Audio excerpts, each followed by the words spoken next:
शक्ति से ही पूर्ण है, शक्ति के वो सिंदूर है, गौरी के गौरव के लिए जो हो रहे अब दूर है।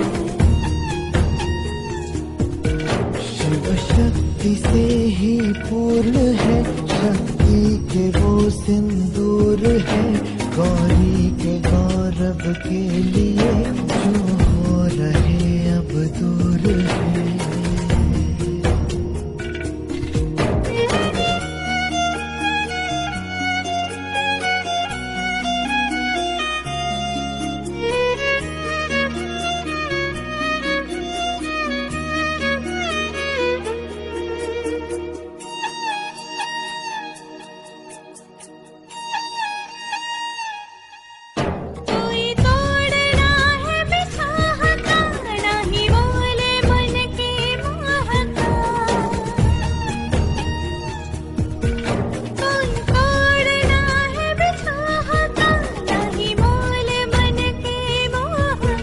शिव जाने क्या है कालिका, अस्तित्व आदि शक्ति का।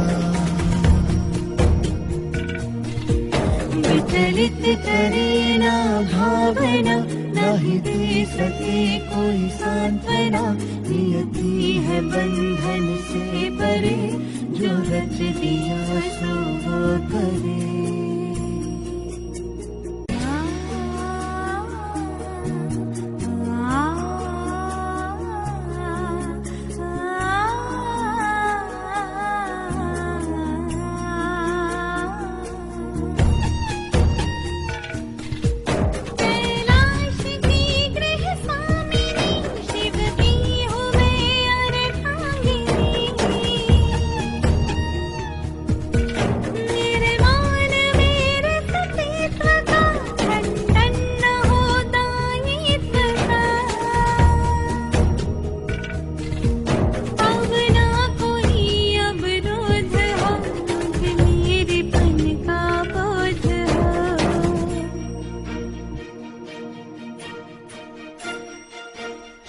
गिरिजा में ऊर्जा शिव से है, गौरी से शिव में शक्ति है, ये दो नहीं है एक है, अनुभूति सम अभिव्यक्ति है।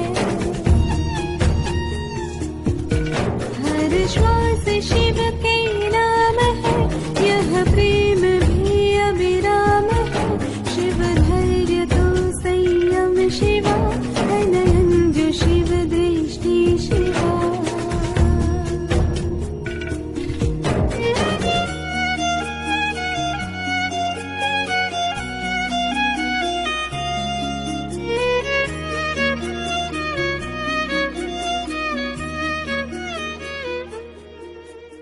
ओम शांति। निर्माण मेरे सतीत्व का, खंडन न हो दायित्व का। संगम युग पर एक लक्ष्य जो हमने रखा है वो है दिव्य ज्योतिर्मयी काया, जिसकी चर्चा हमने कल की थी।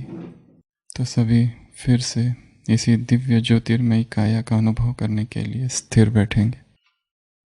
कुछ समय के लिए आंखें बंद, संपूर्ण चेतना को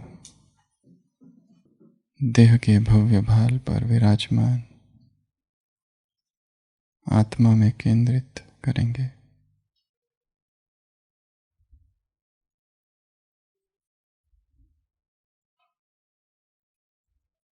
शरीर में हो रहे स्पंदन, शरीर में हो रही संवेदनाएं, एक सूक्ष्म दृष्टि सिर के सिरे से पांव तक,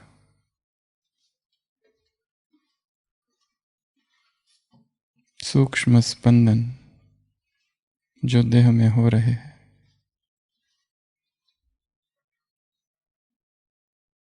वो चेतना का दर्पण है।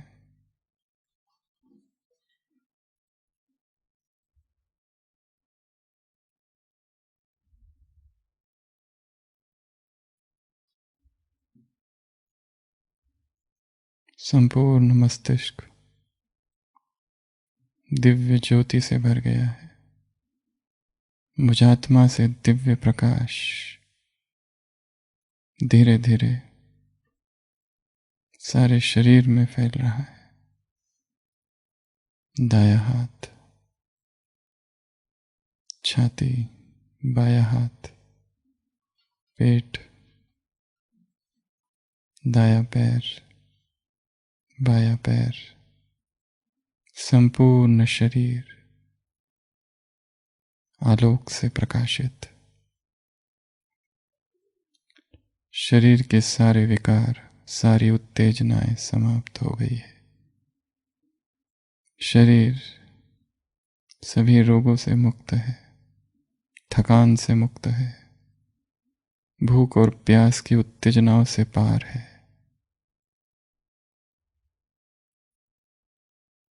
मुझ आत्मा से पवित्रता की किरणें सारे शरीर में फैल रही है।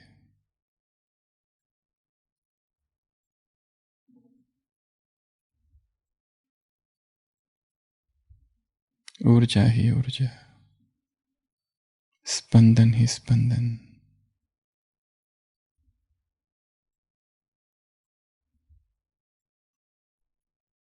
ऊपर से नीचे तक बार बार मन को घुमाएंगे शरीर में।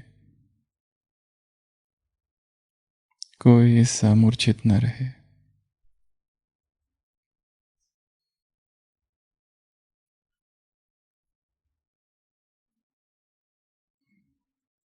बाह्य तापमान के प्रभाव से मुक्त। मृत्यु मुझे स्पर्श नहीं कर सकती। एक एक कोशिका में जीवन स्पंदित हो रहा है। प्राण ऊर्जा सारे शरीर में दौड़ रही है। मैं आत्मा इस देह की मालिक हूं। जैसे मैं आत्मा पवित्र, मेरी ये देह भी पवित्र। परम धाम से शिव बाबा की पवित्रता की किरणें मुझ आत्मा पर और मुझसे एक एक अंग में जा रही है। मेरी ये देह भी परम पवित्र हो चुकी है। ओम शांति। तो कल हमने चर्चा की थी पवित्र शरीर की, प्योर बॉडी की। तो उसके 8 आयाम हैं। सबसे पहला देखा था राजयोग, पवित्रता के सागर से प्यूरिटी की किरणें लेना और वो सारी किरणें शरीर में फैलाना, विशेषतः उस अंग में फैलाना जिसमें दर्द है, जिसमें कोई पीड़ा है, जो रोगी है, जिसकी वजह से हम परेशान हैं। क्योंकि यदि शरीर में दर्द है तो जिस तरह शरीर में जब छोटा सा भी दर्द होता है तो एक्सरसाइज नहीं कर सकते। उंगली में दर्द है पर पूरी एक्सरसाइज रुक जाती है, व्यायाम करने में कठिनाई आती है। शरीर में थोड़ा सा भी कोई दर्द, कोई भी पीड़ा, किसी भी तरह का रोग, जैसे चेतना में जो पावर है वो कम हो जाती है। इसलिए सबसे पहली विधि है इस शरीर को पवित्र बनाने की, राजयोग। ऊपर से किरणें लेना, सारे शरीर में किरणें फैलाना। कौन सी किरणें? प्यूरिटी की किरणें। ऑरा बहुत सारे प्रकार के ऑरा है, परंतु वाइट ऑरा सर्वश्रेष्ठ ऑरा है। वाइट किरणें लेना, वाइट किरणें पूरे शरीर में फैलाना। लोगों ने अलग अलग रंग दिए, ज्ञान इंडिगो, पावर्स रेड, इस तरह से, और ज्ञान अलग अलग नाम दिए। पर जरूरी नहीं है कि हम उसी रंग का वो सोचे। किसी भी रंग का कोई भी शक्ति ले सकते ऊपर से और पूरे शरीर में उसको फैलानी है। क्योंकि ये जो शरीर है 5 तत्वों का बना हुआ है। ये 5 तत्व और वो 5 तत्व एक ही है, जैसे पिंडेशु ब्रह्मांडे। तो ये सबसे पहली विधि। दूसरी विधि हमने देखी थी डाइट। हमारा जो पेट है इसको कहा जाता है second brain. Guts are second brain. ये दूसरा ब्रेन है यहाँ। तो जितना आहार हल्का हल्का होता जाएगा, हमें एक नई चीज पता चलेगी फूड और इमोशंस के बारे में। ये खाया तो कौन से इमोशंस जनरेट होते हैं, ये खाया तो कौन सी शरीर में संवेदनाएं जनरेट होती है। बहुत तीखा खाया, बहुत तीखा खाया, उसके बाद योग में बैठने के बाद किस तरह आत्मा उड़ सकती है ऊपर। गरिष्ठ भोजन खाया, एकदम गरिष्ठ, कई सारे प्रकार, उसके बाद में योग में। क्यों अमृत वेला योग अच्छा होता है अधिकांश लोगों का? क्योंकि कोई कोई ऐसे भी कहते हैं हमको सुबह नींद आती है, शाम का योग हमारा अच्छा होता है, क्योंकि सुबह पेट खाली होता है, इसलिए आत्मा बहुत तेजी से ऊपर उड़ सकती है। शाम को वो नहीं हो पाता, सुबह होता है। तो आहार को कल हमने विस्तार से इसकी चर्चा की थी, कम कम कम कम, धीरे धीरे धीरे धीरे हल्का हल्का करते जाना है। धरती तत्व से आकाश तत्व की ओर जाना है। आकाश तत्व अर्थात उपवास, धरती तत्व अर्थात अनाज, भारी जो है उससे हल्के की तरफ जाना है, लाइटनिंग अप द डाइट। तीसरा बताया था फास्टिंग, वो अपने रीति से इसके बारे में समझना है, इसको क्या है ये, जबरदस्ती कुछ भी नहीं करना है। किसी ने कहा इसलिए करे, वो तो बिल्कुल भी नहीं। हमें अपने शरीर को समझना है और नए नए एक्सपेरिमेंट्स करते जाना है इसके बारे में। रोज नए नए एक्सपेरिमेंट करो। ये खाया क्या प्रभाव हुआ, नहीं खाया क्या प्रभाव हुआ, योग पर इसका क्या प्रभाव पड़ा, इमोशंस पर क्या प्रभाव पड़ा, भावनाएं कैसी रही, इसकी स्टडी करते रहना है खुद ही। सब कुछ हमारे हाथ में, हम जैसा सोचेंगे वैसा होगा। तो फास्टिंग में बहुत सारी बातें देखी थी, intermittent fasting, dry fasting, liquid fasting, juice fasting, एक है रसाहार, एक है लिक्विड्स। इन दोनों में अंतर है। रसाहार किसको कहा जाता है? रसाहार किसको कहेंगे? रसाहार अर्थात प्रेस करो और जिसका जूस निकल जाए, वो है रसाहार। जैसे संतरा, मौसम्बी, अनार, प्रेस किया और जूस निकला। तो फल तीन प्रकार के, एक तो है ये जूस वाले, ये हाईएस्ट है, टॉप मोस्ट। दूसरे नंबर है पल्प वाले, गुद्देदार, जैसे चीकू, आम, पपीता, ये लोअर कैटेगरी है। इसको भी, पपीते का भी जूस बनाया जा सकता है, पर फिर वो रसाहार नहीं रहा, वो दूसरा है। रसाहार मतलब दबाया, एप्पल, ये सब पल्पी फ्रूट है। रसाहार मतलब दबाया और जूस निकला, वो है रसाहार, वो हाईएस्ट है, उसको कहते हैं रसाहार, जिसमें कुछ भी दूसरा कुछ जा ही नहीं, शरीर को कुछ काम ही नहीं, बस वो एब्जॉर्ब करना काम है। डाइजेशन का तो बहुत कम काम है। सॉलिड को लिक्विड में कन्वर्ट करो, लिक्विड को फिर गैस में, यही शरीर करते रहता है। वो सब डाइजेशन एक प्रोसेस ऐसी है कि एनर्जी लगती है उसमें, भयंकर एनर्जी चाहिए। इसलिए जितना ज़्यादा खाओ उतना योग कम, उतना भारीपन ज़्यादा, क्योंकि शरीर किस में व्यस्त है? उसको पचाने में। इतना सारा डाल दिया रात को 10 बजे भोजन में, सुबह उठने की रोज 2 बजे उठते, उस दिन इच्छा नहीं होगी, 2:20 में उठेंगे, क्योंकि आदत तो लंबे समय की है, पर थोड़ा तो लेट हो गई। जिसको बहुत ही ज़्यादा पक्की आदत है उसको ज़्यादा फर्क नहीं पड़ेगा, परंतु योग में फर्क जरूर पड़ेगा। आत्मा उड़ नहीं पाएगी, क्योंकि स्थूल आत्मा को खींचता है। Food is the greatest material bondage. शरीर और आत्मा, आत्मा को सबसे ज्यादा शरीर में जो बांधे रखा है वो है भोजन, फूड, ग्रेटेस्ट। तो दूसरा हमने देखा था फास्टिंग। तो बीच बीच में जो कभी नहीं किया है जिन्होंने, वो 4 घंटे 2 घंटे से चालू करो। अभी खाया, अगले 2 घंटे कुछ नहीं खाओ, इतना तो करो, क्योंकि लोगों को खाऊं खाऊं की आदत है। अभी ये खाया, अभी टोली खाऊं, अभी वो खाऊं, अभी खो, ढूंढते ही रहते कहाँ से क्या मिल जाए। क्यों जाती है बुद्धि? क्योंकि मन ऊपर से वो सुख नहीं मिल पा रहा है। आज कहा ना बाबा ने, रसगुल्ले मुरली में है, सभी रस उसमें है, उसमें सब रस नहीं मिल पाते तो नीचे रस ढूंढते। कहाँ रस ढूंढते? 2-3 चीजों में ही बुद्धि जाती है। एक तो काम में, काम विकार, दूसरा भोजन, तीसरा एंटरटेनमेंट। ये तीनों की तरफ बुद्धि जा रही है, अर्थात उसमें जितना रस मिलना चाहिए वो नहीं मिल रहा है, इसलिए वो जो खाली जगह है वो भोजन से भर रहे हैं। और वो भरने के बाद में भी अभरे ही है। खाने के बाद में भूख मिटती थोड़ी ना है, थोड़े देर के लिए खाली, थोड़े देर के लिए पेट भरता है, फिर थोड़ा खाली होगा फिर डालो। इसलिए ये जरूरी है, इसकी थोड़ी प्रैक्टिस करना है। 2 घंटे से चालू करो, फिर 3, फिर 4, फिर 5, फिर 6 घंटे तक पहुंचो, फिर 8, फिर 12, फिर 12 के बाद 14, 14 से 16, 16 से 18, 18 से 20, धीरे धीरे धीरे धीरे, और एक एक जंप लेते हुए, स्लोली एंड ग्रेजुअली, बहुत धीरे धीरे। जब तक ग्रिप ना आ जाए 12 घंटे पर, 14 घंटे पे नहीं जाओ। जब ग्रिप आ जाए कि अभी खाली, अभी अगले 12 घंटे ना खाना न पीना, कुछ भी नहीं, और वो सहज स्वभाव हो जाए, इच्छा ही नहीं है अगले 12 घंटे। ये जब ग्रिप आ जाए 3 महीनों में, 3 महीना इसी को मेंटेन करके रखो, एकदम जंप नहीं करो। उसने कर दिया, मैं भी करता हूँ, चक्कर खा के गिरोगे सीधा हॉस्पिटल, स्टारवेशन, डिहाइड्रेशन, डेथ। क्योंकि ये अगर छोड़ा तो उसकी जगह कुछ दूसरा चाहिए, सब्स्टिट्यूट भोजन। सब्स्टिट्यूट भोजन अगर नहीं दिया तो डिहाइड्रेशन होगा। सब्स्टिट्यूट भोजन बहुत सूक्ष्म है। एक तो मेडिटेशन है, शिव बाबा से ही योग करते करते सोचो कि वहां से सारी किरणें वहां यहां आ रही है, सारे रस, सारे टेस्ट, वो रसों का सागर है, उसमें सारे टेस्ट है। वो स्वीट का पहाड़ है तो वो नमक का भी सागर है।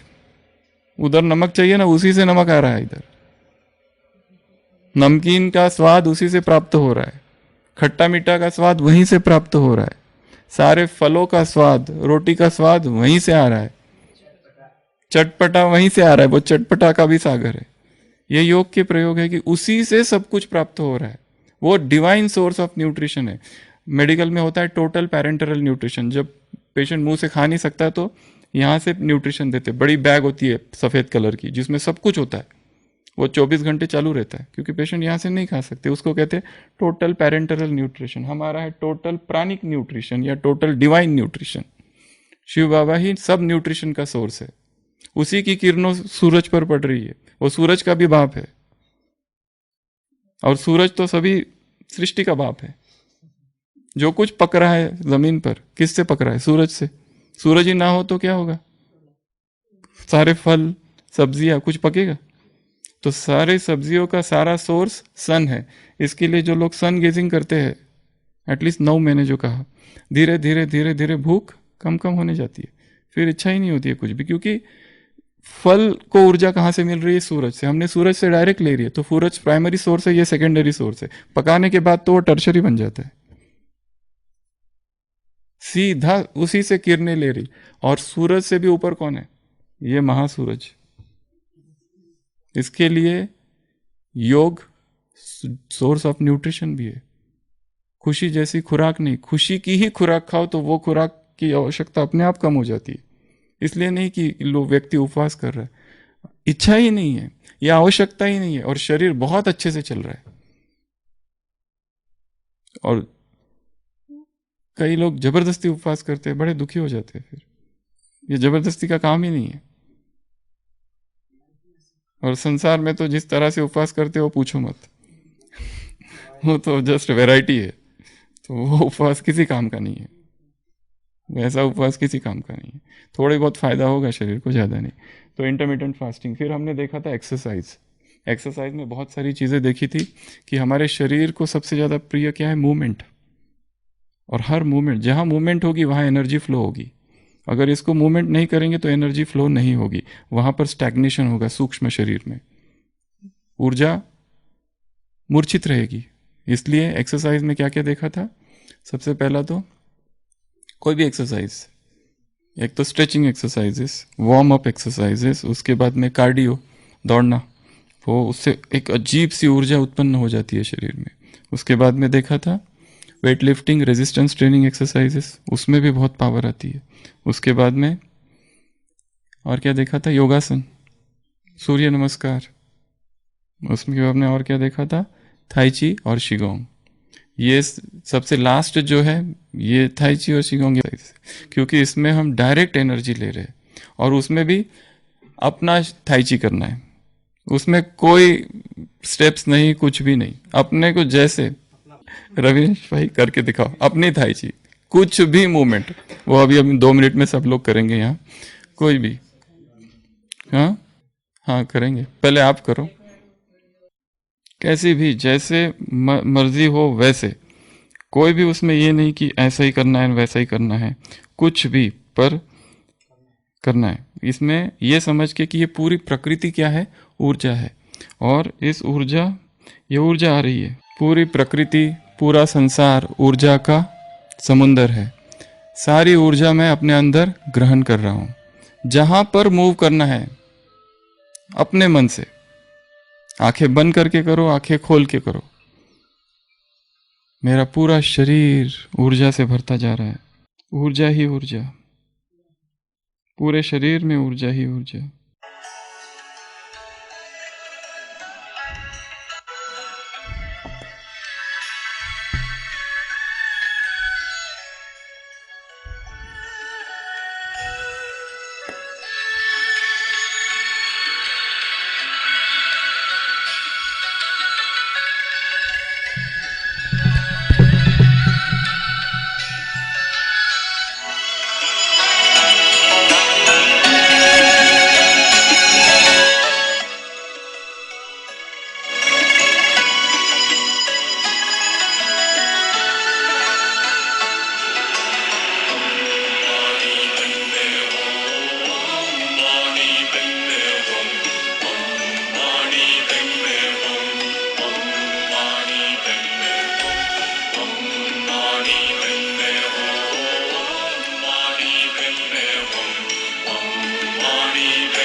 सभी खड़े हो जाएंगे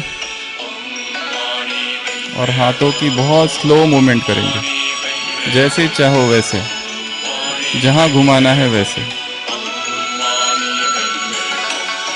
कैसे भी, किसी को देखना नहीं है, सेल्फ स्टाइल, अपनी मूवमेंट खुद करनी है, किधर भी धीरे धीरे। सोचो प्रकृति की सारी ऊर्जा, सारी प्राण शक्ति मेरे अंदर समा रही है। नीचे झुकेंगे, ऊपर झुकेंगे, नीचे जाएंगे, घुटनों की तरफ, पैरों की तरफ घूमना है थोड़ा हॉल में। सोचो शिव बाबा की ऊर्जा ऊपर से मेरे अंदर आ रही है।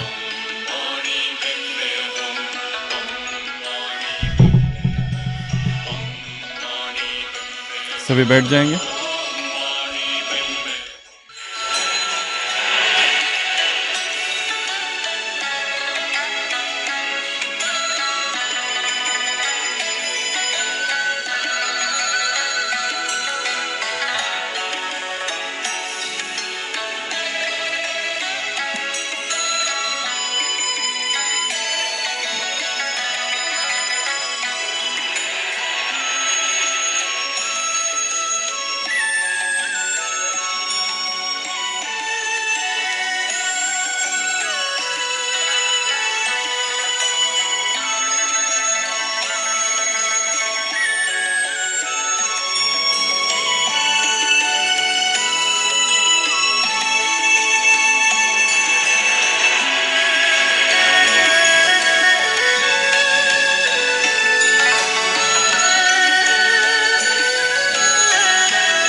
तो ये हुआ थाई ची।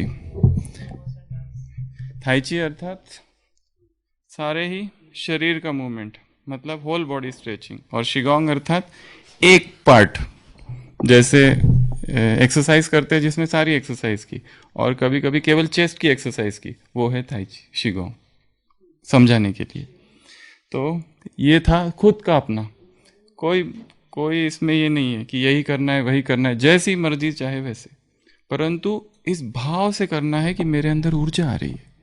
इसको आप सूक्ष्म वतन से जोड़ दो, अपने आप को परम धाम से जोड़ दो, सारी ऊर्जा मेरे अंदर समा रही है। तो ये जब ऊर्जा ले ली, तब भोजन से ऊर्जा लेने की आवश्यकता अपने आप कम पड़ रही है, अपने आप। जब मेडिटेशन से ही सारा ऊर्जा मिल रही है, ऑल्टरनेटिव सोर्सेस ऑफ फूड है ये सारे।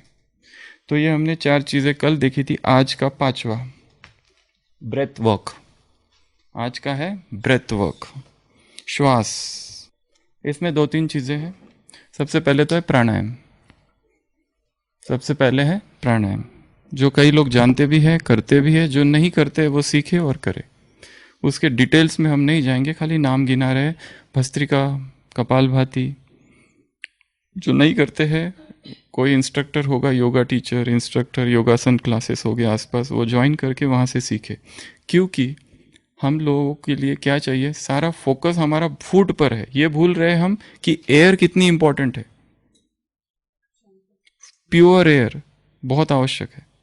जब तक प्योर एयर शरीर में नहीं है, हमको चाहिए क्या, प्योर एयर। हम भोजन के बिना रह सकते हैं, कुछ मांस भी रह सकते, पानी के बिना भी रख सकते, पर हवा के बिना नहीं रह सकते। तो हमारी जो हवा है वो बहुत जरूरी है। Ozone, oxygen, negative ions, ionised particles, ये सब हमको एयर से मिलते हैं। और ये हाई मात्रा में कहाँ रहते हैं, माउंटेन्स पे, थोड़ा हायर प्लेन्स में। और माउंट की हवा कितनी शुद्ध है, AQI यहाँ का 50 से भी कम है। आप दिल्ली में जाओ तो वहाँ का AQI, air quality index, type करो, आज का ही टाइप करो इंटरनेट पे, मूवन टबू AQI, ऐसे टाइप करो, देखो कितना आता है। सबसे बेस्ट AQI 50 या 50 से नीचे। इसके ऊपर जो भी देश ये है, इतना पॉल्यूशन है। दिल्ली में खाने की कमी है, इतना खाने का है, इतने फल, इतने फ्रूट्स, हर प्रकार का फ्रूट वहां मिलता है, पर लोग स्वस्थ है क्या, क्योंकि एयर क्वालिटी बहुत ही पुअर है। तो प्राणायाम बहुत जरूरी है। और वो सुबह सुबह फ्रेश एयर हमको अपने अंदर, कितनी आज की 36, ये माउंट आबू का। दिल्ली का टाइप करो, कितना ज़्यादा आता है देखो।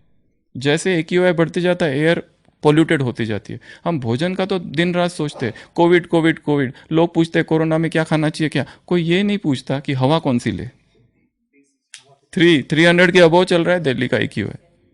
मुंबई का देखो, बेंगलुरु का देखो, सबका इतना हाई AQI है। इसलिए हमको फ्रेश एयर बहुत जरूरी है। और फ्रेश एयर कहाँ से आएगी, इसलिए इतना सब अच्छा खाने के बाद में भी लोग बीमार पड़ते। यहां तक कि जिम में जाने वाले जिम ट्रेनर कोरोना उठा के ले गए उनको। फिटनेस ट्रेनर्स, अच्छे अच्छे स्पोर्ट्समैन, क्यों, क्योंकि फोकस केवल फूड पर है। फूड ही सब कुछ नहीं है, air is more important. Wiley Brooks तो कहता है कि air is the only thing we need for living. Air के अलावा, ब्रेथ ऑफ लाइफ के अलावा कुछ भी नहीं चाहिए, केवल एयर। और भारत के योगी महात्मा तो कहते हैं हवा भी नहीं, वो तो उसके भी ऊपर है।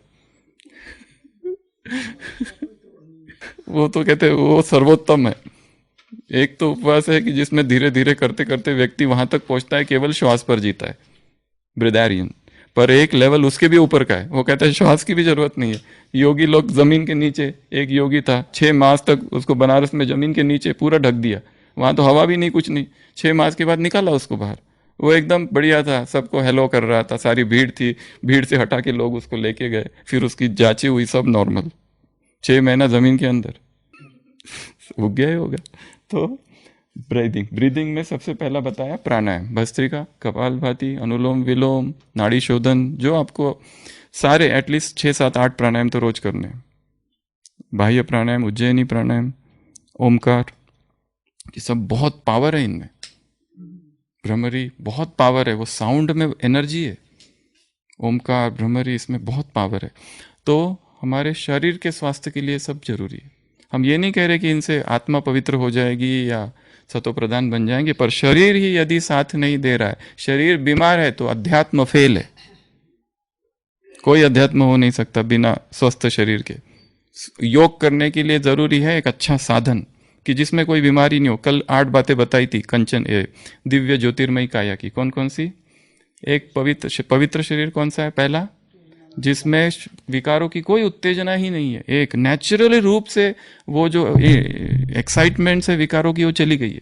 एक दूसरा, कोई बीमारी नहीं है शरीर में। तीसरा, कोई दर्द नहीं है कहीं पर भी शरीर में, कोई कहीं पर भी कोई दर्द नहीं है, एकदम स्वस्थ का अनुभव हो रहा है। अगला, भूख प्यास से परे है, उसको कोई ऐसा, जो प्योर इम्प्योर बॉडी होगी उसको बार बार भूख लगती रहती है, क्योंकि अंदर कीड़े हैं, टॉक्सिन्स है, मल है, फंसा है वहां पर।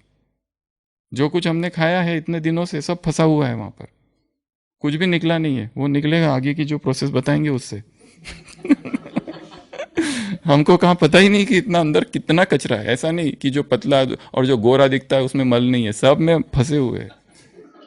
और जो बहुत सुंदर है उसमें नहीं है, और जो पतला है उसमें नहीं है, और जो छोटा है उसमें नहीं है। सब में अंदर केवल कचरा ही भरा हुआ है। इतना कचरा भरा हुआ है कि इसीलिए तो बीमारी होती रहती है, कुछ ना कुछ। सर्दी होगी, कभी खांसी होगी, कभी कुछ होगा, कभी कुछ होगा, कभी ये दवाई, कभी वो दवाई, कभी क्रोसिन लो, कभी एंटीबायोटिक लो, कभी भर्ती हो जाओ, कुछ ना कुछ करते ही रहते हैं, क्योंकि शरीर बीमारियों का घर बन चुका है। तो पवित्र शरीर अर्थात कोई बीमारी नहीं, कोई थकान नहीं, कोई कमजोरी नहीं, किसी अंग में कोई मूर्छा ही नहीं है। सब जगह में ऊर्जा ही ऊर्जा का अनुभव है, दिन रात। ऐसा लगता है क्या करूं अब। सेवा भी इसलिए कर रहे कि ऊर्जा इतनी ज्यादा है, कहीं तो यूज करनी है। इसीलिए अगला, पवित्र शरीर अर्थात तापमान का कोई प्रभाव, बहुत -डिग्री हो या ठंडा हो, गर्मी हो, कुछ नहीं, इधर जैसे के वैसे ही, कोई प्रभाव नहीं उसका। अगला, ओल्ड एज के कोई लक्षण ही नहीं है। मैं बूढ़ा, मैं बूढ़ी हूं, मैं बूढ़ा हूं, मेरे से कैसा होगा। अरे जितना जितना बूढ़ा होते जाओगे ऊर्जा बढ़नी चाहिए तुम्हारी। वो काले बाल सफेद बाल के कोई सवाल नहीं है, वो प्रकृति के नियम है। जरूरी नहीं है कि काले सफेद काले हो जाए, उससे कोई लेना देना नहीं है। अगला बुढ़ापे, sleep, complete control over sleep. Sleep का पूरा नियंत्रण हमारे, ये पवित्र शरीर है। प्योर बॉडी मीन्स स्थिरता है उसमें, और कोई पेन नहीं, और निद्रा हो गया, और डेथलेसनेस की अवस्था है, लॉन्जिविटी। हाँ, और जितने लोगों ने लॉन्जिविटी पर किताबें लिखी, 100 वर्ष कैसे जिए, वो 50 साल के पहले ही चले गए ऊपर। जितने लोगों ने किताबें लिखी ऐसी, वो आज है नहीं, क्योंकि उनको राज ही पता नहीं था। क्योंकि सारा फोकस ये खाना वो नहीं खाना, ये नहीं खाना, खाली वोट। एयर के बारे में किसी ने लिखा ही नहीं, एयर को इंक्लूड ही नहीं किया उसमें। एक वैज्ञानिक ने लिखा है, यदि न्यूयॉर्क से ऊपर फ्लाइट से देखा जाए तो एक क्लाउड, डार्क क्लाउड दिखता है, इतना पोल्यूशन है। पूरा लंग्स का ऑटोप्सी करो तो उसमें काला ही काला सूट, SWOT, पूरा ब्लैक सूट से भरा हुआ है, टार से भरे हुए लंग्स लोगों के, फेफड़े पहले से ही भरे हुए। फिर भी बॉडी में एक लॉ है, लॉ ऑफ वाइटल एडजस्टमेंट। कितना भी शरीर को आप गलत दो, वो एडजस्ट करते जाता है। दारू पिलाओ उसको 100 साल तक, फिर भी वो धीरे धीरे वो टूटता नहीं है, वो एडजस्ट करता है उसके साथ। इतनी पावर है इस शरीर में। इसके लिए लोग क्या क्या खाते हैं और फिर भी देखो ठीक रहते हैं। कुछ भी खाते हैं, कुछ भी, ऐसे किसी जानवर को नहीं छोड़ा आदमी ने, सबको खाते हैं। टोक्यो में कभी एक प्राणी संग्रहालय था, जू। वहां पे अलग अलग प्रकार के ढेर सारे प्राणी थे, बिच्छू, सांप। जैसे वो गांधीनगर में कौन सा है वो, आपने देखा होगा, नेचर्स पार्क देखा है किसी ने गांधीनगर का, यहीं पे अहमदाबाद के पास। इतने सारे, इतने बड़े बड़े अजगर है वहां पर, इतने सारे अजगर, सबको जेल में रखा हुआ, मतलब कैद खाने में रखा हुआ है। तो एक उधर था टोक्यो में, इतने अलग अलग, कहीं शेर बंद है, कहीं है, और लास्ट में एक पिंजरा है, उसमें केवल आईना है, और उसमें लिखा था ऐसे एरो करके, मोस्ट डेंजरस एनिमल। आप जाके खड़े रहो, खुद को देखोगे। ये है मोस्ट डेंजरस एनिमल। ये जो थे ना अभी तक के, ये डेंजरस नहीं थे। You are the most dangerous, human being is the most. केवल आईने रख दिए वहां, ताकि आप खड़े रहो कि कौन है कौन है। लोग ये होते, इससे भी खतरनाक कुछ हो सकता है क्या? चीता देख लिया, अजगर देख लिया, खड़े रहो, खुद दिखोगे। ये है सबसे ज्यादा डेंजरस, खतरनाक प्राणी। किसी को नहीं छोड़ा इसने, सबको खाया है। फिर भी द्वापर युग से खाते खाते, एडजस्ट करते करते, बॉडी में इतनी पावर है कि इतना सब खाने, गलत डाइट लेने के बाद, सबसे पोल्यूटेड एटमॉस्फेयर में रहने के बाद में भी आदमी जिंदा है। इतनी शक्ति है इस शरीर में। एडजस्ट करते जाता है, करते जाता है, करते जाता है, टूटता नहीं है, पर दिशा बदलती है उसकी धीरे धीरे। अचानक किसी को हार्ट अटैक आ जाता है, सोचते हैं अरे भाई हम तो कुछ नहीं करते, हम तो 40 साल की उम्र में हार्ट अटैक, हम तो यहाँ का खाते हैं, सब कुछ अच्छा है हमारा, फिर भी कैंसर कैसे आ गया अचानक? ना बीड़ी, ना सिगरेट, ना दारू, कुछ भी नहीं, फिर भी, क्योंकि कहीं से तो जमा हो रहा है ना सारा। तो एयर पोल्यूटेड है। तो प्राणायाम दूसरा है बॉक्स ब्रीदिंग। इसकी चर्चा लास्ट भट्टी में हमने की थी। 1 2 3 4 श्वास लेना, 1 2 3 4 अंदर रोक के रखना, फिर 1 2 3 4 बाहर छोड़ना, फिर बाहर रोक के रखना, और इसको योग का प्रयोग बनाना। इसको करना परम धाम में, जैसे शिव बाबा से पवित्रता की किरणें आ रही है, फिर इसको यहाँ रोक दिया, यहाँ ये आत्मा पवित्रता की किरणें आई, 1 2 3 4, फिर ब्रेन में ही रोक दिया उसको, वहीं घूम रही है वो किरणें। फिर छोड़ते समय सोचो कि ये किरणें पूरे शरीर में जा रही है, 1 2 3 4। फिर शरीर में ही रोक देना, शरीर में घूम रही है वो, जहां यहां दर्द हो रहा है यहां गई, फिर उसको अंदर लेना, फिर नेक्स्ट एक साइकिल। तो ये बॉक्स ब्रीदिंग बहुत जरूरी है, कई दिन भर में कई बार किया जा सकता है, परम धाम में बहुत अच्छे से किया जा सकता है। इसको 4 से चालू करना, 10 और जितना बढ़ा सके बढ़ाना। अगला है एक ब्रेथ अवेयरनेस, केवल देखना श्वास को, आनापान सती जो बुद्ध ने सिखाई, जिसमें बैठ के ना प्राणायाम करना कुछ ना करना, बस केवल श्वास को आ रहा है जा रहा है आ रहा है, कोई मंत्र नहीं जोड़ना, कोई 1 2 3 4 नहीं जोड़ना, कुछ नहीं जोड़ना, फिर पता चलता है मन कितना अस्थिर है। 1 घंटा तक ये इसके सेशंस होते हैं all over the world, Vipassana sessions. बस देखना, श्वास आ रहा श्वास जा रहा है, श्वास आ रहा है श्वास जा रहा है। ब्रेथ अवेयरनेस, ये किसी संप्रदाय का नहीं है, किसी व्यक्ति का नहीं है, ये जैसे एक्सरसाइज वैसे ही है, कोई भी कर सकता है इसको। तो ये 3 है ब्रीदिंग। एयर बहुत बहुत जरूरी है, प्योर एयर। इसके लिए ऐसे स्थानों से बचना है जहां बहुत भीड़ भाड़ है, जहां क्राउड है, ये सारी चीजें, जहां शुद्ध हवा है। और शुद्ध हवा सबसे ज्यादा कब मिलती है? सुबह 2 और 6 के बीच, सुबह 2 और 6 के बीच। ये अमृत वेले का जो समय है ना, प्योर एयर है। यहाँ पर कोई ट्रैफिक नहीं है, जहाँ कोई मनुष्यों की भीड़ नहीं है, प्योर एयर है। और बड़े शहरों में तो लोग उठते हैं 6 7 8 बजे, वो भी प्योर एयर है, वो भी। यहाँ हमको जितनी प्योर एयर मिलती संसार में इतनी प्योर एयर नहीं है। तो शुद्ध हवा, ये सीक्रेट है प्योर शरीर का। जो पहाड़ों पर रहते हो कितना लंबा जीते, प्योर एयर होती है वहां पर। या पहले के लोग ज्यादा जीते थे, अभी नहीं जीते, क्यों? इम्प्योर एयर है अभी। तो ब्रीदिंग। 5वां है योगिक क्रियाएं। शरीर को प्योर बनाने के लिए क्या है? योगिक क्रिया है। ये जानते होंगे सब लोग और करते भी होंगे कुछ कुछ लोग। क्या क्या है इसमें?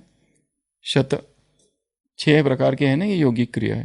एक तो होता है नेति, क्या करते हैं उसमें? जल नेति, इधर से पानी डालते इधर से निकालते हैं, जल नेति, सूत्र नेति, ये सब करते हैं। रबड़ नेति, तो पहला है नेति। दूसरा है वमन, वमन धौती कुंजल क्रिया। बहुत रात में इतना खा लिया कि सुबह एसिडिटी हो रही है, तो क्या करते हैं? नमक का पानी पीना है, ऐसे बैठते हैं नीचे और उंगली डाल के पूरा निकालना। हाँ, पर इसका एक है, कई लोगों का विरोध है इन योगिक क्रियाओं के बारे में। वो कहते तुम गलत खाते हो, फिर ये करो। पर क्या करे, लोग कहते शादी में गए तो खाना ही पड़ा, तो करो फिर। अब ये मतलब पहले गलत डालो फिर निकालो, ये उसकी टेक्निक्स है। जो डालेगा ही नहीं, जिसके शरीर में म्यूकस ही नहीं, उसके लिए ये व्यर्थ है सब, उसके लिए कुछ काम नहीं है। पर जो ये सब कर रहे, बार बार खांसी होती रहती है, बार बार सर्दी होती रहती है, बार बार बीमार पड़ते रहते हैं, बार बार छाती में भरी भरी रहती है, म्यूकस, खांसी, कफ रहता है, वो सब म्यूकस वाला प्रोडक्ट डाल रहे हो तो करो अब ये। और क्या दूसरी मेथड क्या है? तो ये हो गया। फिर उसके बाद में है बस्ती, एनिमा। ये सबसे इंपॉर्टेंट है इन सभी में से। ये बहुत सारी क्रियाएं हैं यहाँ पर, कपालभाति, अग्निसार, ये सब चीज़ें इसमें आती है, पर हम फोकस करेंगे आज एनिमा पर। जिनको इस यात्रा पर आगे बढ़ना है, प्राणिक यात्रा पर, या प्योर शरीर को प्राप्त करने के लिए कंपल्सरी, या जो कुक्ड फूड ही खाते हैं, उनके लिए एनिमा कंपल्सरी है। एनिमा करना चालू करो, तब पता चलेगा कि शरीर में कितनी गंदगी रुकी हुई है। एटलीस्ट 2 बार दिन में, मॉर्निंग इवनिंग। एनिमा पॉट आता है 1500 ml, उसमें पानी भरना है। पानी कौन सा लेना है? Tap water. कैसे करना है, क्या करना है, सब कुछ इंटरनेट पे इंफॉर्मेशन सारी अवेलेबल है। परंतु हर एक आज से एक पॉट ले लो, एनिमा पॉट, एक हील, उसको वहाँ ऊपर टंगाना है, उसमें पानी भरना है, उसमें नोजल होता है, ऑयल लगा के एनल रीजन, गुदा द्वार में डाल के पूरा पानी अंदर जाने दो, जितना रोक सके रोको, और फिर बैठ जाओ। सारी गंदगी निकलती जाएगी। सुबह एक बार करो, शाम को एक बार करो, क्योंकि खाली पेट करो बहुत ही अच्छा है। परंतु ऐसा कोई नियम नहीं है, कभी भी कर सकते हैं, जितनी बार करो उतना अच्छा ही है। इसके बारे में बहुत सारी भ्रांति है कि ये करेंगे तो आदत पड़ जाएगी, ऐसा कुछ नहीं है। बट कम से कम धीरे धीरे आपको शरीर ही बताएगा कि ये कब नहीं करना है। तो एटलीस्ट 1 मंथ के लिए सुबह शाम, ट्वाइस अ डे। फिर 1 महीने के बाद उसको 1 अ डे कर सकते हैं। और फिर धीरे धीरे शरीर बोलेगा तब, क्योंकि तब तक हम बहुत सारा परिवर्तन करेंगे, क्योंकि उससे ही करने से पता चलेगा रात जो खाया वो सब निकल रहा है। ये था वो रात का, ये तंदूरी, ये सब निकल गया। और शरीर से गंदगी निकलने के बाद में लोग कहते हैं इससे कमजोरी आएगी। अरे गंदगी निकलने के बाद में कमजोरी आएगी कि पावर आएगी? पावर आएगी। ये करना जब चालू, और जब उपवास करते तो ये कंपलसरी समझ लो इसको, उपवास की अवस्था में, और उसे वैराग भी आएगा थोड़ा सा, भोजन की अभी फिर से तुरंत खाने की इच्छा नहीं होगी। ये बहुत बड़ा टॉपिक है enema, but plain water enema is must सभी को, चाहे कोई बीमार हो, बीमार है तो बहुत ही कंपलसरी है, जो फास्टिंग कर रहा है उसके लिए तो है ही है, जो स्वस्थ है जिसको कोई बीमारी नहीं है उसको करना है। किस लिए? फरिश्ता स्थिति का अनुभव करने के लिए एनिमा इज मस्ट। एनिमा किस लिए? फरिश्ता स्थिति का अनुभव करने के लिए, क्योंकि जो कुछ हम खा रहे हैं इस समय सारा टॉक्सिन से भरा हुआ है। हम जो कुछ खा रहे हैं वो सारा अनाज, वो रोग कारक है। जो कुछ हमारे शरीर में जा रहा है एक रीति से कुछ ना कुछ, कहीं ना कहीं उसमें बहुत सारा तेल है, बहुत सारा नमक मिर्च मसाले है, उसमें अनाज है वो भी पका हुआ है। ये सब अगर हम खा रहे और चाहते फिर भी स्वस्थ रहे तो फिर एनिमा करो, और चाहते आध्यात्मिक उन्नति हो तो फिर एनिमा करते करते फिर धीरे धीरे ये याद आएगा, समझ में आएगा कि ये भोजन अब मेरा नहीं है, इसको मैं हमेशा के लिए, तब तक नहीं छोड़ना उसको जब तक अंदर से वैराग ना आ जाए उसके लिए, उसको तब तक चालू रखो। खुद का अनुभव बताएगा कि इसको मुझे आज से छोड़ना है, ये अब मैं नहीं खा सकता, ये मेरे लिए नहीं है। क्योंकि जब भी मैं ये खाता हूँ मेरे साथ ऐसा होता है, नींद आती है, अमृत वेला डिस्टर्ब हो जाता है, क्योंकि फूड और इमोशंस बहुत गहरा कनेक्शन है, जो फूड वो इमोशंस सीधा बनते हैं। तो एनिमा बहुत सिंपल टेक्निक है, हर एक को सीखना है, उसकी किस किस पोजीशन में करे वो सब कुछ दिया हुआ है इंटरनेट पे, उससे जितनी ज़्यादा जानकारी हासिल करनी है हासिल करिए इसके बारे में, और एनिमा चालू करना है, चाहे स्वस्थ है या नहीं है। कोई बीमारी है तो ये तो सबसे बेस्ट है, और अगर सब कुछ ठीक चल रहा है, कोई कहते हैं हमको कब्जी है ही नहीं, बराबर पेट साफ होता है, एनिमा करके देखो फिर पता चलेगा कि ये है पेट साफ होना। अभी तक जो हो रहा था और जिसमें तृप्त हो रहे थे ना, वो कुछ भी नहीं है, इतना कुछ भरा हुआ है। और पहले एक हफ्ता तो ऐसा निकलेगा, हैरान हो जाओगे देखकर, ये क्या है, ये मैं क्या खा रहा था, डांबर ही डांबर ये क्या है, इतना कहाँ से निकल रहा है ये। एक बच्ची ने अपना अनुभव बताया, एनिमा उसने चालू किया, ऑस्ट्रेलिया की या न्यूजीलैंड की कोई कन्या, तो 15 दिन के बाद वो बर्गर बाहर निकला जो 15 दिन पहले खाया था वो अभी तक वही था। ये तुम्हारे खाए हुए पिस्ता, बर्गर, तंदूरी, ये रोटी, ये जो बड़ी आत है ना, बहुत बड़ा कॉलम है, एक ट्यूब है पूरा, उसमें स्ट्रेच हो सकता है, उसमें 71 ऐसे पॉइंट्स है, चिपका रहता है।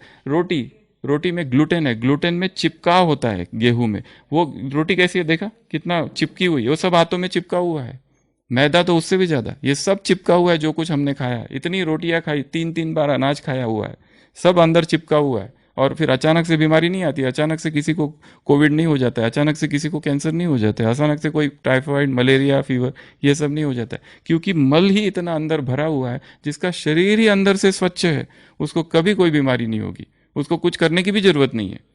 चाहे ये जिन्होंने इतने इतने 4-4 मास्क लगाए, और हम अरे दूर दूर दूर, कोविड भागो यहाँ से, बिल्कुल हम टच नहीं करेंगे, टच मी नॉट, ऐसे वाले भी बाद में कोविड खुद पॉजिटिव हो गए, और खुद सीरियस भी हो गए, पॉजिटिव तो छोड़ो सीरियस हो गए, जो बिल्कुल ऐसे अतपृष्ट जैसा व्यवहार करते थे, हटो उधर से जाओ तू डोंट टच मी, ये 10-10 बार सैनिटाइजर यूज करते थे, मास्क लगाते थे, ये सब जरूरी है, पर उससे ये बाह्य शुद्धि है, ये बाह्य प्रोटेक्शन है, अंदर का प्रोटेक्शन जब तक नहीं तब तक बीमारी होते रहेगी। हाँ कुछ कह रहे थे? हाँ, एनिमा से जितनी बीमारियां है धीरे धीरे सारी बीमारियां हट, क्योंकि एनिमा का लक्ष्य क्या है, अंदर का मल बाहर निकालना। जैसे ही आंत शुद्ध हो जाएगी, इंटेस्टाइन अपने आप हमको एक नया ऊर्जा, एक न्यू वर्ल्ड में हम पहुंच जाएंगे। फरिश्ता स्थिति क्या है तब समझ में आएगा, ये है फरिश्ता स्थिति, इसको कहते हैं हल्कापन। अभी तक तो जो खा रहे हैं सब कुछ वहां फंसा हुआ है, कितना निकल रहा है, पेट साफ तो हो रहा है, 2-3 कहते ना हमको, हमारा पेट बहुत अच्छे से साफ होता है, हमको कोई जरूरत नहीं, सबको जरूरत है, क्योंकि हम इस युग में अभी जी रहे हैं, इसीलिए जरूरत है। मे भी 50 साल पहले जरूरत नहीं थी, 100 साल पहले जरूरत नहीं थी, तब इतना पोल्यूशन नहीं था, तब जो प्लांट्स और हाँ वो खाने में जो था वो बहुत पावरफुल था उस समय, तब उतनी जरूरत नहीं। पर अब हम जिस युग में जी रहे, जिस सभ्यता में जी रहे, जिस टेक्नोलॉजी के साथ जी रहे, जो हमारे प्लेट में आ रहा है वो सब रिफाइंड, प्रोसेस्ड, सब उसमें इतना सब डाला हुआ है, वो एक एक चीज का अगर देखो कहाँ तक कैसे पहुंचा, खाएंगे नहीं उसको।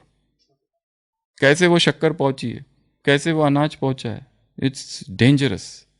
इसलिए ये क्रिया, इसलिए यौगिक क्रिया जरूरी है। हाँ, पर इस मार्ग में बहुत आगे जो बढ़ चुका है उसके लिए यौगिक क्रिया सब रोगिक क्रिया है, उसको जरूरत ही नहीं है इस चीज़ों की। उसको वो कहते हैं, कई एक भाई ऐसा है, वो कहता है वो तो कितने सालों से इस यात्रा में, वो कहते हैं मुझे ये सब चीज़ों की कोई ज़रूरत नहीं है, क्योंकि शरीर में म्यूकस है ही नहीं कुछ, म्यूकस लेस डाइट, कोई शरीर में गंदगी नहीं है, कोई टॉक्सिन्स ही नहीं है, कोई मल ही नहीं है, कोई कुछ भी नहीं है, कचरा ही नहीं है, तो मैं ये सब क्यों करूं। और राइट है, उनको ज़रूरत नहीं, पर शुरुआत में इस सब की ज़रूरत बहुत है। तो एनिमा चालू करो, थोड़ा वेट लॉस भी होगा इससे अच्छा है, इतना गंदगी निकल जाएगी ना तो बहुत हल्का लगेगा। और ये मत समझो इसकी आदत पड़ जाएगी, आदत का कोई बात ही नहीं है, गंदगी अंदर है। दिवाली में कचरा साफ करते हैं ना, करो सफाई, दिवाली आ रही है दिवाली में ये एनिमा चालू कर दो, डेली चालू करना है इसको, देखो क्या फर्क क्या होता है, तब पता चलेगा। और फिर रियल वैराग आएगा, कोई कोई चीज़ों से जो हम इतना चाव से खाते हैं वो छूट जाएगी फिर। और वो छूटने के बाद ऐसा लगेगा अच्छा हो गया वो छूट गई, वो तो रोगी बना रही थी मुझे, भारी कर रही थी मेरे योग में ही परिवर्तन दिखेगा। सबसे पहली चीज जो हल्कापन, एनिमा लो और फिर अमृत शाम का योग करो, नुमा शाम का योग, सी क्या अवस्था आती है, एकदम हल्कापन, कुछ है ही नहीं है। तो तब मंगा के रखो, इतने छोटे छोटे आते हैं वो एनिमा पॉट, प्लास्टिक के, स्टील के सबसे बेस्ट है, और उसको अपना अपना पर्सनल यूज करो। उसमें अगर बहुत सारे प्रश्न सामने आएंगे मन के सामने, वो धीरे धीरे फिर जैसे इस यात्रा पे जाओगे प्रश्नों के उत्तर अपने आप निकलते जाएंगे। तो शरीर शुद्धि के लिए क्या चाहिए, एनिमा मस्ट। और कई बार 2-3 बार कर सकते हैं, सुबह सुबह एक बार किया, फिर वापस एक ही सेटिंग में 2-3, जब तक सारा निकल रहा है निकलने दो उसको। निकलने से कभी कमजोरी नहीं होगी, शक्ति आएगी। ठीक है, तो दूसरी मेथड क्या बताई, एनिमा, और 2 और बाकी है वो कर लेंगे। तो टोटल 8 विधियां है। सबसे पहली बताई योग, दूसरा डाइट को कम हल्का हल्का करते जाना है, तीसरा उपवास, चौथा एक्सरसाइज, जो नहीं करते वो आज से ही एक्सरसाइज चालू कर दो। एक्सरसाइज ऐसी कि 24 घंटे में एक बार पसीना आ जाए पूरा, ऐसा पसीने से नहाना है। 2 बार तो वो पानी से और 1 बार ये पसीने से। हाँ, ठंडी के मौसम में ऐसा पसीना आ जाए। सभी कुमार पुशअप्स करो एटलीस्ट 150 पर डे, 24 घंटे में। सुबह कर लो 15 करो, फिर रुको, फिर 15 करो, फिर रुको, फिर 30 करो, फिर दोपहर शाम को कर लो। ये टारगेट रखो कि हमको वर्कआउट करना है। वर्कआउट ऐसा करना है कि जिससे पसीना आए। हमको क्या अधिकार है 3 बार भोजन करने का? यहाँ हमारी सेवा कितनी है? हाँ, कोई हार्ड वर्क कर रहा है, मजदूर कैसे हार्ड वर्क करते हैं, वो अगर हमारी सेवा, तो ही अधिकार है 3 बार भोजन करने का, otherwise you are not allowed.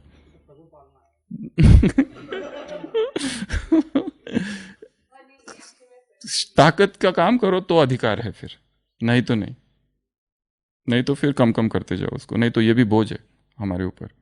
कितनी सेवा है, 4 घंटा 5 घंटा? हिम्मत वाली मेहनत वाली सेवा कहाँ है? तो उसके बाद हमने देखा था एक्सरसाइज के बाद ये थाईची प्राण ये कर सकते हैं, जैसे अभी ओन थाईची अपने ही। उसके बाद बॉक्स, ये प्राणायाम, प्राण पर काम करना है। कुछ नहीं आता है तो बस लंबी सांस लेना और छोड़ना, इतना ही करो। बिल्कुल ही समझ में नहीं आता है हमको, प्राणायाम वगैरह नहीं समझ। लंबी सांस लेना, लंबी सांस छोड़ना, प्योर एनर्जी जाने दो, pure breath, oxygen, ozone, ionised ions and negative ions, ये सब अंदर जाने दो। और उसके बाद योगिक क्रिया, योगिक क्रिया ढेर सारी है, किताबों में ढेर सारी किताबें, वीडियोस है, सब देख सकते हैं। सबसे बेस्ट है एनिमा, और ये सब खुद करके देखना है एनिमा, तब पता चलेगा ये क्या है। और स्नान में थोड़ा टाइम ज़्यादा लगेगा बट वर्थ है। हम फटाफट स्नान करके भागो भागो योग बाबा के कमरे में, ये नहीं, ये भी एक यज्ञ है। स्नान शरीर की शुद्धि भी एक यज्ञ है। तो एनिमा, कल 2 और विधियां देखेंगे, फिर ये शरीर का पुराण पूरा करेंगे। ओम शांति।